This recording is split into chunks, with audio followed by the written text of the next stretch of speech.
ቅድስት አርሴማ ስትጠራ የክርስቶስ ሙሽራ ነው የምትባል።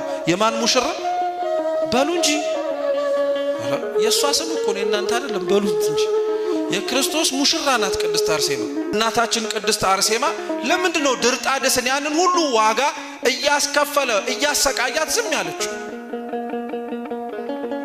ለምን ይመስላችኋል? ስለ ሃይማኖት ያላት ጽናትና ስለ ሃይማኖት ያላት ብርታት እኮ ብቻ አይደለም፣ ድንግልናዋን እንዳታጣ ነው። ስጋዊ የሆነውን ድንግልናዋን እንዳታጣ ነው ያንን ሁሉ ዋጋ የከፈለችው።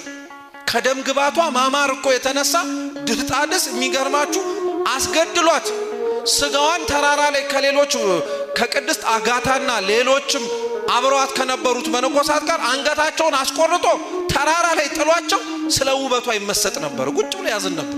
ያቺን የመሰለች ውብ እያለ ውበቷ አጓግቶት ሊያገባት ጥያቄ አቅርቦላት እያቀረበላት ያለውን ደግሞ እንደው አሕዛብ መሆኑን እንኳን ተውትና ንጉሥ እኮ ነው።